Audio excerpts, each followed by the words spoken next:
जय हिंद हमारे सैनियों और आप सभी का स्वागत है आपके अपने YouTube चैनल प्रीतम एकेडमी परिवार में। और मैं हूं पंकज कुमार। तो जैसा कि आप देख पा रहे हो, आज के वीडियो पे हम लोग बात करेंगे लेटर राइटिंग पे। किस पे बात करेंगे? लेटर राइटिंग पे। तो बेसिकली आपको पता होगा कि जितने भी सारे बोर्ड एग्जाम्स हैं, चाहे आप कोई भी बोर्ड का एग्जाम उठा के देख लो, या आप बोर्ड के किसी भी क्लास में हो, चाहे आप 8 में हो, 9 में हो, 10 में हो, 11 में हो या 12 में हो, तो आपको इन सारे क्लास में जब भी आपका एग्जाम होता है तो आपको लेटर राइटिंग पूछे जाते हैं। यहां तक कि हिंदी में भी आपकी लेटर राइटिंग आती है, आपकी इंग्लिश में भी आती है, और साथ साथ में संस्कृत में भी क्या होता है कि आपका लेटर राइटिंग आता ही है। और इस लेटर राइटिंग का कॉन्सेप्ट अगर आपके माइंड में अच्छे से है तो आप क्या कर सकते हो, अच्छे से पूरा का पूरा नंबर उठा सकते हो और आपको नंबर मिल सकता है। होता क्या समझेगा कि किसी भी पेपर में टोटल 4 पार्ट होते हैं। पहला पार्ट अगर मैं बात करूं केवल इंग्लिश में तो अनसीन पैसेज का है, अपठित बोध जिसको हम लोग बोलते हैं। फिर आता है आपका लेटर राइटिंग का, जिसमें हम लोग राइटिंग सेशन हम लोग बात करते हैं जिसको बोलते हैं। तो उस राइटिंग सेशन में आपको नोटिस हो गया है ना, उसके बाद आपका नोटिस हो गया, शॉर्ट नोटिस हो गया है ना, इस तरह के सारे चीज मिला के उसमें से एक और चीज आता है, इसको लोग क्या बोलते हैं? लेटर राइटिंग बोलते हैं। तो लेटर राइटिंग का फंडाज मैं आपको बताने वाला हूं। तो आज हम लोग पूरा का पूरा डिश नहीं बनाएंगे। एक नहीं होता है कि आपको मैंने बोला कि चलो आप क्या करो, कोई भी एक रेसिपी बना दो, कोई एक अंडा किसी तरह कोई एक डिश बना दो। तो आज हम लोग डिश नहीं बनाएंगे, बल्कि हम लोग ये देखेंगे कि अगर हमें कोई एक डिश बनाना है तो उस डिश को बनाने के लिए, या कोई भी मुझे खाने के सामान बनाना है तो उसको बनाने के लिए हमें क्या क्या चीजें चाहिए और उसमें कब क्या हमको क्या करना है, डालना है, जिससे पूरा का पूरा जो भी हम लोग डिश तैयार करेंगे उस डिश का मजा हमको आ जाए। आज हम लोग पूरा का पूरा उस पर बात करेंगे। तो नॉर्मली आप देख सकते हो हम लोग, मैंने यहाँ पे कुछ लिखा है। तो कोई भी लेटर को अगर आप लिख रहे हो तो कुछ चीजों की जरूरत होती है, मैंने यहाँ पे लिखा। अब मैं इसका यूज बताऊंगा जो कि मैं आपको इधर बताने वाला हूं। तो जनरली जान लो कि हम लोग 2 तरह के लेटर लिखते हैं। एक लेटर होता है आपका फॉर्मल लेटर, और दूसरा जो लेटर होता है वो क्या होता है? Informal letter. तो देखिए, फॉर्मल लेटर जो भी होता है उसमें हम लोग ज्यादातर ऑफिसर लोगों को लिखते हैं, यानी कि ऑफिस के स्टाफ को, या ऑफिस में जाके जब भी कोई लेटर लिखते हैं हम लोग तो उसको क्या बोलते हैं हम लोग? Formal letter. क्या बोलते हैं? Formal letter. और इनफॉर्मल लेटर क्या होता है? तो आप अपने चाचा को लिख दिए, अपने दोस्त को लिख दिए है ना, अपने भाई को लिख दिए, अपने पापा को लिख दिए, यानी कि अपने जितने भी रिलेशन होते हैं आपके, उनको जब आप लिखोगे तो उसको क्या बोलेंगे हम लोग? Informal letter. इसको एक याद करने का तरीका भी है। एक ड्रेस आता है, एक फॉर्मल ड्रेस आता है और एक इनफॉर्मल ड्रेस आता है। तो फॉर्मल ड्रेस हमेशा लोग ऑफिस वगैरह जो होता है वहां पहन के जाते हैं। जैसे आप स्कूल जा रहे हो तो उसके लिए एक ड्रेस होता है जिसको हम लोग क्या बोलते हैं? फॉर्मल ड्रेस बोलते हैं। और एक ऐसा ड्रेस होता है जब हम लोग कहीं भी पहन सकते हैं, उसको इनफॉर्मल ड्रेस बोलते हैं। तो उसी तरह एक फॉर्मल लेटर होता है जिसको हम लोग ऑफिशियल काम के लिए यूज करते हैं, उसको क्या बोलेंगे हम लोग? Formal letter. और एक ऐसा लेटर जिसका काम हम लोग क्या करेंगे कि ऑफिस में ना छोड़ के अपने रिलेशन में, सगे संबंधों में करेंगे, उसको क्या बोलेंगे हम लोग? उसको बोलेंगे इनफॉर्मल लेटर। तो आज के वीडियो पे केवल हम लोग बात करेंगे फॉर्मल लेटर पे। किस पे बात करेंगे? फॉर्मल लेटर पे। हम लोग आज इनफॉर्मल लेटर पे बात नहीं करने वाले हैं, तो इसीलिए मैं क्या करता हूं, इसको मिटा देता हूं। पूरा का पूरा बात करेंगे किसमें? हम लोग फॉर्मल लेटर के बारे में। तो देखिएगा, सबसे पहला चीज कि ये कुछ 8 ऐसे मेजर पार्ट है लेटर में जो आपको जानना इंपॉर्टेंट होता है। और ये भी जानना इंपॉर्टेंट है कि आखिर इन सबों का कहां पे किस तरह से हम लोग क्या कर सकते हैं? बैठा सकते हैं, और किस तरह से उसका यूज कर सकते हैं। तो वीडियो में आज पूरा यही चीज मैं सिखाऊंगा कि कहां पे क्या बैठाना चाहिए, कहां पे क्या करना चाहिए, ताकि आप जब भी एग्जाम देने के लिए जाओ तो आपको नंबर मिल जाए। होता क्या समझेगा कि अगर मान लो कि किसी एग्जाम में अगर ये लेटर लिख रहे हो और उस लेटर को लिखने के लिए अगर आपको 8 नंबर मिल रहे हैं, कितने मिल रहे हैं? 8 नंबर मिल रहे हैं। तो अगर आपको कुछ भी नहीं पता, लेकिन आपको केवल फॉर्मेट पता है और आपने फॉर्मेट कुछ चीजों को सही ढंग से आपने रख दिया, तो 8 के जगह एग्जामिनर क्या करेगा कि आपको 5 नंबर, 4 नंबर, 3 नंबर आपको क्या करेगा? जरूर देके चला जाएगा। तो अगर आपको केवल क्या पता है कि कौन सी चीजों को कहां रखना है, तो आप क्या कर सकते हो कि आपको नंबर मिल सकता है। ये मैं आपको गारंटी से मैं बता सकता हूं। लेकिन अभी हम लोग बात करेंगे कि किसको कहां पे क्या रखना है। तो सबसे पहले देखिएगा कि लेटर में आपको क्या होता है। पहला लेटर में होता है कि सेंडर्स एड्रेस। क्या होता है? Sender's address. और सेंडर्स एड्रेस का मतलब होता है भेजने वाले का पता। क्या होता है? भेजने वाले का पता। तो आप ध्यान से दीजिएगा कि आखिर ये जो भेजने वाला जो पता होता है, आखिर ये कौन होता है। तो समझिएगा कि जो एग्जाम में जाके लेटर को लिख रहा है वही क्या है? आपका भेजना सेंडर्स। वही क्या हो गया? हमारा सेंडर्स हो गया। तो सेंडर्स तो हो गया, अब एड्रेस क्या होता है कि आप कहां से लेटर को लिख रहे हो। तो बहुत बारी क्या होता है कि सेंडर एड्रेस जो होता है वो आपको आपके क्वेश्चन में दिया होता है। तो क्वेश्चन में किस तरह दिया रहेगा मैं उसका बात कर रहा हूं कि अगर मान लो किसी क्वेश्चन में सेंडर एड्रेस के बारे में जानकारी दिया हुआ है तो आप क्या करो कि वो किस तरह से लिखेगा मैं उसका बात बता रहा हूं। तो लिखेगा यू आर दामोदर, आप यहां पे कोई और भी नाम हो सकता है, तो you are Damodar and live at 21 Topchanchi Nagar Dhanbad, इस तरह से लिख देगा। तो आप यहां पे गौर करोगे, यहां पे मैंने क्या बोला कि यू आर दामोदर, तुम दामोदर हो और तुम कहां पे रहते हो, तो 21 ये होता है ना ब्लॉक एरिया का नाम होता है, गली के मोहल्ले का कोड होता है, तो 21 तोपचांची नगर धनबाद, इस तरह से लिख देगा। और बहुत सारे लेटर में ये होता है कि आपको ये जो सेंडर्स एड्रेस है वो आपको दिखाई नहीं मिलता है, तो उस समय आपको क्या करना पड़ेगा कि आपको खुद से कोई एक एड्रेस लिखना पड़ेगा। क्या करना पड़ेगा, खुद से एक आपको क्या करना पड़ेगा, एड्रेस लिखना पड़ेगा। क्योंकि किसी भी लेटर में, मैं किसमें बात कर रहा हूं कि फॉर्मल लेटर में एड्रेस बड़ा इंपॉर्टेंट होता है कि आखिर ये लेटर कहां से लिखा जा रहा है, ये बहुत इंपॉर्टेंट होता है, ये बहुत मायने होता है। तो अगर आप किसी लेटर में लिख रहे हो तो किस तरह से लिखोगे कि मान लो आपका ये एग्जाम का कॉपी है, तो मुझे अगर लिखना रहेगा सेंडर एड्रेस, चूंकि आप देख सकते हो यहां पे मेरा सेंडर एड्रेस दिया हुआ है, तो मैं इसको कैसे लिखूंगा, मुझे तब लिखना पड़ेगा, मुझे ये लिखना कैसा पड़ेगा कि देखो यहां पर यू आर दामोदर, ये तो बात थिंकिंग के है, क्या है कि ये किसने लिखा, तो ये जब लास्टली होता है, जैसे कि अगर हम लोग लिखते हैं सेवा में श्रीमान प्रधानाध्यापक महोदय, लास्ट में है ना आपका आज्ञाकारी छात्र, वहां पे नाम देते हैं। तो अगर वहां पे नाम दिया हुआ है तब आपको ये नाम का प्रयोग करना है, और अन्यथा नहीं दिया होता तो आप अपने नाम का प्रयोग करते हो, या क ख ग या ABCD लिख देते हो। तो अभी तो हमें क्या करना है कि हमें ये नहीं यूज करना है, हमें क्या करना है, आप कहां से लिख रहे हो तो क्या करना है, सबसे पहले आपको ये लिखना है। तो हम लोग एड्रेस क्या है, जैसे कि आपको सबसे पहले राइट साइड में, याद रखिएगा आपके कॉपी के राइट साइड में क्या करना, लिखना है। तो 21 तोपचांची क्या है, TOPCHANCHI, तोपचांची है ना, नगर क्या है, तोपचांची नगर NAGAR नगर। अब देखिएगा ये आपका जगह है और आपका जो सिटी है, सिटी को क्या लिखना है, इसके जस्ट नीचे लिखना है, तो मैं क्या लिखूंगा, धनबाद, DHANBAD, मैंने लिख दिया धनबाद। इतना आपको पहला स्टॉप में करना है, जब भी सेंडर एड्रेस रहेगा इस तरह से आपको लिखना है। अब ये तो पहला रहा सेंडर एड्रेस का। अब मैं बात करता हूं कि आपको डेट किस तरह से लिखने होते हैं, क्योंकि अब आपके यहां पे डेट होता है। तो पहला तो क्या, सेंडर एड्रेस भेजने वाले का पता, अपडेट यानी कि दिनांक, अब कब जो है लेटर को आपने लिखा, ये बड़ा इंपॉर्टेंट होता है। तो बहुत सारे बच्चे क्या करते हैं, जैसे कि आज 20 तारीख है, तो वो क्या लिख देंगे, 20/03/2022, ऐसे क्या करते हैं, बहुत सारे बच्चे लिख देते हैं। तो अगर आप ऐसे लिखते हो तो ये सही तो है, मैं ये नहीं बोलता गलत है, लेकिन एज ए फॉर्मल लेटर में लिखना ये क्या है, गलत है, ये गलत माना जाता है। और आपको इसके लिए क्या होगा कि आपका नंबर काट लिया जाएगा, और ये कहीं ना कहीं आपको भद्दा दिखता है। तो आप इसको किस तरह से लिखोगे मैं इसके बारे में बताता हूं कि आप सबसे पहले क्या करो, या तो आप लिख सकते हो मार्च 20 है ना 2021। मैंने यहां पे देखो, मैं अगर बहुत सारे बच्चे क्या करते हैं, ऐसे लिख देते हैं मार्च 2021 है ना। तो ऐसे अगर आप लिखोगे तो ये एक जैसा लगेगा कि पूरा का पूरा एक सब्जेक्ट है। तो इसको अलग करने के लिए आप कॉमा का प्रयोग कर सकते हो, या आप लिख सकते हो 20 है ना मार्च, इस तरह से यहां पे 22 होगा, ठीक है, क्योंकि अभी मैं लिख रहा हूं।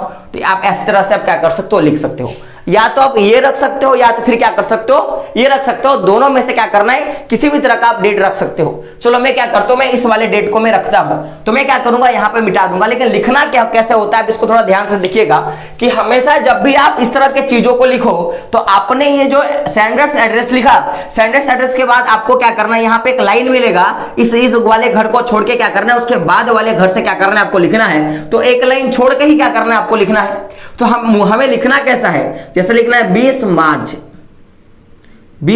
2022। हम लोग क्या करेंगे, एक लाइन छोड़ के हम लोग इसको लिख देंगे। तो ये तो बात रहा कि सेंडर एड्रेस हो गया, दिनांक हो गया। अब अगला क्या होता है हमारा, तो receiver's post and address. Receiver's मतलब आप किसको लिख रहे हो। अगर जैसे कि मान लो कि मैं राहुल हूं और मैं अपने गांव से, मैं अपने तोपचांची नगर से मैं लेटर को लिख रहा हूं, या मैं दामोदर हूं तो मैं लिख रहा हूं, तो आखिर में लेटर किसको लिख रहा हूं, ये लेटर किसके पास जाएगा, वही क्या हो गया आपका रिसीवर्स। क्या हो गया, रिसीवर्स। तो रिसीवर्स यानी कि प्राप्तकर्ता, तो इसमें आपको तीन चीजें लिखनी होती है। एक तो प्राप्तकर्ता कौन है, प्राप्तकर्ता का पद क्या है और प्राप्तकर्ता का पता क्या है, इतना आपको लिखना होता है। तो आप देखिएगा कि मेजर क्या होता है कि ये जो चीजें होती हैं, जो भी मैंने बोला कि रिसीवर्स पोस्ट एंड एड्रेस, ये बेसिकली आपके क्वेश्चन में दिया होता है। तो क्वेश्चन में एक लैंग्वेज लिखा होता है कि write a letter to the principal, chairman, postman, है ना, या भी जो भी ऑफिसर ग्रेड के जो भी पुलिस पदाधिकारी हो जाते हैं या जो भी ऑफिसर वगैरह होते हैं, आईएएस ऑफिसर, तो इन सारे जैसे ये जो फॉर्मेट आपको जहां पे दिखेगा, तो ये जो write a letter to the जो लिखा हुआ है, टू और द जो लिखा हुआ है, इसके बाद जो भी चीज लिखा है यही आपका क्या हो गया, रिसीवर्स हो गया, और यही इसका पोस्ट एंड क्या हो गया, एड्रेस हो गया है। ये आपको याद रखना है।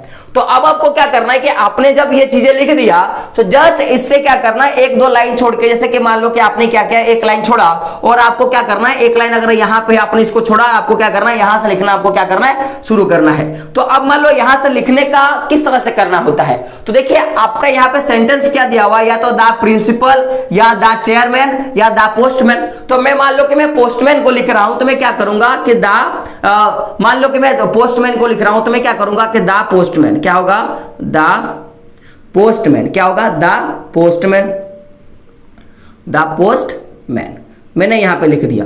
अब समझेगा, ये तो मैंने क्या लिखा, ये मैंने लिखा प्राप्तकर्ता यानी कि रिसीवर्स कौन है, उसका पोस्ट क्या है, पोस्ट तो क्या है, पोस्टमैन है। अब बात रहा कि इसका एड्रेस क्या है, तो एड्रेस देखिएगा कि आप बोलिए कि आप किस जगह के पोस्टमैन को लिख रहे हो। आप तो पूरे इंडिया के पोस्टमैन को नहीं लिख रहे हो, आप किसी मेजर पार्ट के पोस्टमैन को लिख रहे हो। तो जैसे कि मान लो कि मैं धनबाद मैंने लिखा है, तो मैं धनबाद का ही मैं क्या करूंगा कि मैं पोस्ट ऑफिस के जो हेड है उनको मैं लिख रहा हूं, तो मैं यहाँ के नीचे पे क्या लिख दूंगा, धनबाद, क्या लिख दूंगा, धनबाद। तो ये आपका रहा एक पूरा का पूरा एड्रेस कि सबसे पहले आपको यहां पे क्या करना है कि आपको लिखना है, जहां से आप लेटर को लिख रहे हो, फिर आपको डेट लिखनी है, फिर लिखना है, क्या लिखना है कि द पोस्टमैन कहां है, सिटी आपका, तो धनबाद, ये आपको क्या करना है, ऐसे आपको लिख देना है। तो ये तो रहा आपका प्राप्तकर्ता।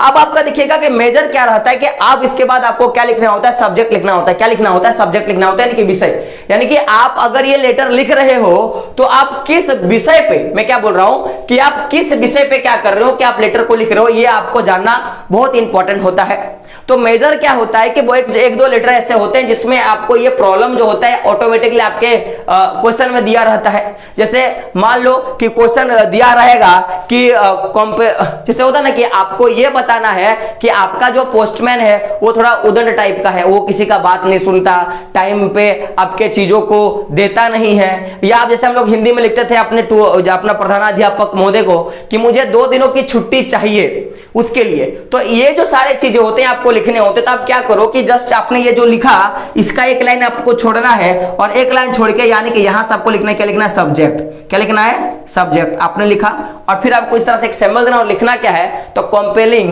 है ना, क्या होगा, प्लानिंग, है ना, कॉम्प्लेनिंग, है ना, अबाउट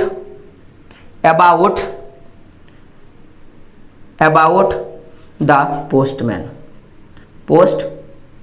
क्या करना है, पोस्टमैन, क्या करना है, पोस्टमैन। आप इस तरह से क्या करना है, आपको लिख देना है। और याद रहे ये जो सब्जेक्ट जो आप लिख रहे हो, सब्जेक्ट हमेशा आपका एक लाइन में, मैं कितना बोलूंगा, 1 से, मतलब कि आप एक लाइन में, मैं वर्ड में बोलूं तो 6 से 7 वर्ड में, कितना, 6 से 7 वर्ड में क्या करना है, आपको सब्जेक्ट लिखना है। क्योंकि जो भी ऑफिसर होता है उसको ज्यादा पढ़ने का टाइम नहीं होता, वो आपका सब्जेक्ट पढ़ेगा और वो आपको क्या करेगा, लिख देगा। तो जैसे कि हम लोग लिखते हैं ना कि 4 दिनों की छुट्टी हेतु, 4 दिनों की छुट्टी हेतु, 5 दिनों की छुट्टी हेतु, तो उसी तरह क्या होगा कि कंप्लेनिंग अबाउट द पोस्टमैन। तो किसके लिए मैं कर रहा हूं, तो हमारे मोहल्ले के जो पोस्टमैन है उसके लिए मैं क्या कर रहा हूं, मैं आपको आग्रह कर रहा हूं कि उनकी स्थिति के बारे में अवगत करा रहा हूं। ये हम लोग क्या कर सकते हैं, हम लोग लिख सकते हैं। ठीक है, ये रहा आपका, क्या रहा कि ये रहा सब्जेक्ट। अब एक होता है सैल्यूटेशन। क्या होता है, सैल्यूटेशन यानी कि अभिवादन। क्या होता है, अभिवादन। अभिवादन यानी कि आप अगर किसी भी पदाधिकारी को लिख रहे हो तो उसका आपको अभिवादन करना पड़ेगा। जैसे हम लोग लिखते हैं डियर सर, है ना, या फिर आदरणीय माताजी, पूजनीय माताजी, है ना। तो ये जो सारी चीजें लिखते हैं हम लोग, वो आपको यहां पे लिखना होता है। तो आप क्या कर सकते हो कि ऐसे आप लोग डियर सर लिख सकते हो। तो डियर सर आजकल ये कॉमन हो गया, क्योंकि बहुत सारे बच्चे बोलेंगे कि सर डियर का जो प्रयोग होता है हम लोग इनफॉर्मल लेटर में करते हैं, तो आजकल फॉर्मल लेटर में डियर का भी प्रयोग होता है। अगर नहीं लग रहा है तो आप ये लिख सकते हो कि देखो सबसे पहले आपने यहां लिख दिया, आप यहां से क्या करें, एक लाइन छोड़े और एक लाइन छोड़ के आपको क्या करना है, यहां से आपको लिखना है सर। क्या लिखना है, आप तो सर तो लिख ही सकते हो सर। ये आपका क्या हो गया, आपका सॉल्यूशन हो गया। ये अभिवादन हम लोगों ने क्या क्या लिख दिया। अब देखिएगा क्या होता है, इतना आपको जानना होता है। अगर आप इतना लिखते हो तो अगर क्वेश्चन अगर 5 नंबर का है तो आपको 3 नंबर 2 नंबर आराम से यहां से आपको मिल जाएगा। तो अभी और भी मेजर पॉइंट है जिसको जानना है। अब देखिएगा अब आता है क्या आता है, मेन बॉडी। क्या आता है, लेटर का मेन बॉडी जो आपको जानना होगा। मेन बॉडी यानी कि मुख्य भाग, और ये मुख्य भाग में 2 चीजें होते हैं। जनरली अगर कोई लेटर लिखा जाता है तो मुख्य भाग में 2 चीजें हम लोग लिखने का काम करते हैं। एक तो हम लोग लिखते हैं प्रॉब्लम और दूसरा क्या लिखते हैं, सॉल्यूशन। क्या लिखते हैं, एक तो लिखते हैं प्रॉब्लम और दूसरा क्या लिखते हैं, सॉल्यूशन। तो प्रॉब्लम में क्या होता है कि अगर आप किसी भी ऑफिसर को लेटर लिख रहे हो तो आखिर किसी प्रॉब्लम के कारण ही ना वो लेटर लिख रहे हो, तो उस प्रॉब्लम को बताना। और दूसरा क्या होता है, सॉल्यूशन, यानी कि अगर कोई प्रॉब्लम है तो उस प्रॉब्लम का कैसे निदान किया जा सकता है। हम लोग को 2 चीजें जो होते हैं वो मेन बॉडी के अंतर्गत पढ़ते हैं। तो अब लिखना कैसा होता है कि आपने यहां पे सर दिया। अब देखिएगा बहुत सारे बच्चे क्या करते हैं, कॉमा लगाते हैं, बहुत सारे बच्चे कॉमा नहीं लगाते हैं। तो अगर आपको लगता है कि कॉमा लगाओ तो लगाओ, और नहीं लगता है तो कॉमा मत लगाओ। ये कॉमा का झंझट बेसिकली आजकल उतना कोई माने मैनुअल क्या होता है या नहीं होता उतना लोग मानते नहीं है। तो मैंने लगा दिया सर।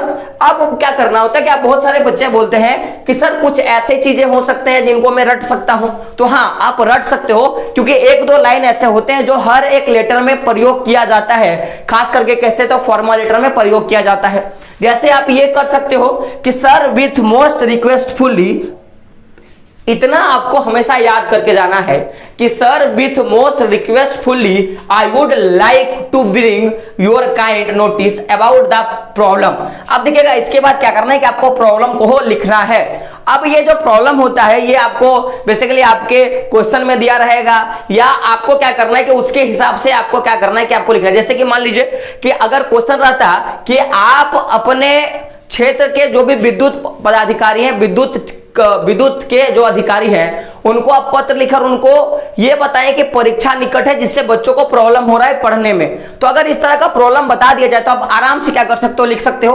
तो उसी तरह आप इसके बाद क्या करना है कि आपको प्रॉब्लम लिखना है। लेकिन हम लोग ये जो लिख रहे हैं हम लोग पोस्टमैन को लिख रहे हैं, और पोस्टमैन का जो गांव देहात में या जो भी हमारे एरिया में जिस तरह का उसका बर्ताव है उसके बारे में आपको लिखना है। तो क्या करना है, आपको लिखना है। मैं अभी नहीं लिखूंगा। क्यों नहीं लिखूंगा, क्योंकि मैं क्या बता रहा हूं आपको, एक फॉर्मेट बता रहा हूं। तो इस ऑफ के बाद क्या कर सकते हो, आप वो प्रॉब्लम को डाल सकते हो जो भी आपके होते हैं। और एक बात विशेष जानकारी कि अगर आप लिख रहे हो इस तरह के चीजों को, तो ये जो प्रॉब्लम होता है लगभग 8 से 9 लाइन का आपके पास प्रॉब्लम होना चाहिए। अगर आप एक अच्छे लेटर लिखना चाहते हो जिसमें आपको एग्जामिनर हंस के आपको क्या करे, नंबर दे दे, तो ये जो प्रॉब्लम होता है लगभग इसमें 8 से 9 लाइन का आप क्या करें, प्रॉब्लम को जरूर लिखें। और उसके बाद करना है, जैसे कि आपने मान लो कि आपने प्रॉब्लम को लिखना शुरू किया और आपने यहां तक पूरा का पूरा प्रॉब्लम लिख दिया, यहां आपका खत्म हो गया बोलने का मतलब कि 8 लाइन 9 लाइन आपका ये यहां से यहां क्या होता है, खत्म हो जाते हैं। प्रॉब्लम आपने लिख दिया।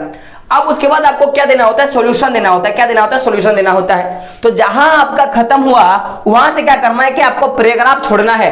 तो आप फिर क्या करना है, आप यहां से लिखना शुरू करो, या आप क्या करो, यहां से लिखना शुरू करो। इस तरह से आप लिख सकते हो। उसके बाद क्या करना है, आपको पैराग्राफ करके और आपको उसका सॉल्यूशन लिखना है। क्या करना है, यहां से आपको सॉल्यूशन लिखना है। और सॉल्यूशन जो होता है वो लगभग 1 से आपको क्या करना है, कितना मैं बात कर रहा हूं, 1 से मतलब 1 से 2 लाइन का। मैं कितना बात कर रहा हूं, 1 से 2 लाइन का। कितना मैं बात कर रहा हूं, 1 से 2 लाइन का होना चाहिए। कितना होना चाहिए, 2 लाइन का क्या होना चाहिए, आपका सॉल्यूशन होना चाहिए। 1 से 2 लाइन का आपका सॉल्यूशन होना चाहिए। अब जब आपने इतना कर दिया तो लास्ट में आपको क्या लिखना है कि थैंकिंग यू। क्या लिखना है, थैंकिंग यू। ये आपका लास्ट में लिखना चाहिए। अब बात होता है कि थैंकिंग यू कहां लिखे। बहुत सारे बच्चे क्या करते हैं कि आपने जो लेटर लिखा कि मान लो कि आपका ये पूरा का पूरा प्रॉब्लम था। प्रॉब्लम के बाद यहां से आपने क्या क्या सॉल्यूशन को लिख दिया। सॉल्यूशन यहां पे आपका एंड खत्म हो गया, सॉल्यूशन का एंड जो है खत्म हो गया। अब बहुत सारे बच्चे क्या करते हैं कि थैंकिंग यू तो या तो यहां लिख देते हैं, या ये यहां लिख देते हैं, या क्या करते हैं, यहां लिख देते हैं। तो तीनों जगह आप लिख सकते हो। लेकिन एज एक अच्छा अगर आपको लेटर लिखना है, अगर आपको एक अच्छा लेटर लिखना है, तो आप हमेशा ये जो थैंकिंग यू है इसको हमेशा कहां लिखो, आप यहां पे लिखने का ट्राई करो। कहां पे लिखने का ट्राई करो, यहां पे लिखने का ट्राई करो। यानी कि आपको राइट साइड में ही क्या करना है, आपको लिखना है थैंकिंग यू, ये आप जरूर लिखो।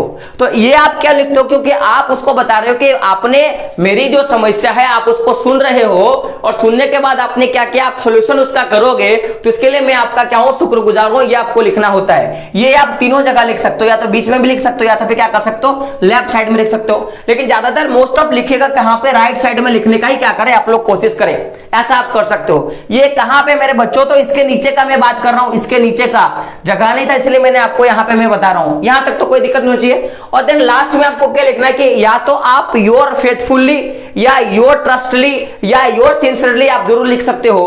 तो मान लो कि मैं क्या लिखता हूं कि योर फेथफुली मैं लिख रहा हूं, तो ये थैंकिंग हुआ, उसके जस्ट इधर आप क्या करोगे, इधर चाहे इधर आप किधर भी आप लिख सकते हो, लेकिन जनरली आप क्या करना कि आप इधर लिखने का ट्राई करना, लेफ्ट साइड में लिखने का ट्राई करना।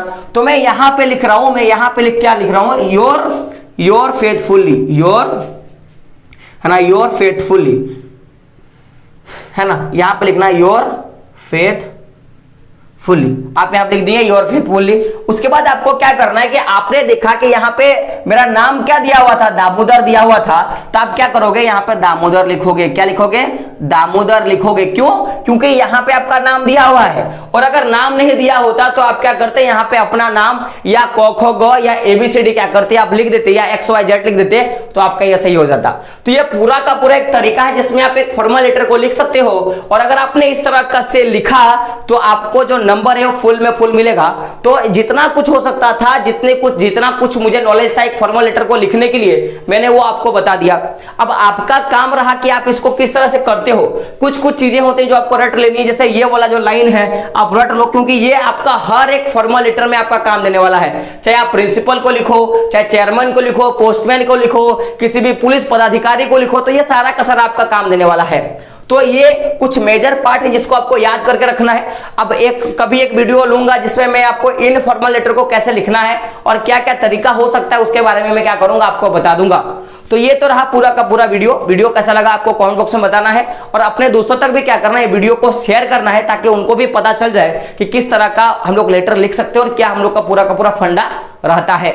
तो वीडियो अगर आप चैनल पर नए हो तो क्या करना है, चैनल को सब्सक्राइब भी करना है और बेल का आइकन भी क्या करना है, जरूर प्रेस कर देना है, ताकि इस तरह का वीडियो मुझे भी मोटिवेशन मिले और मैं आपके लिए कर सकूं, बना सकूं। तो मिलते हैं अगले वीडियो में, तब तक के लिए जय हिंद, जय भारत और आपका दिन शुभ हो।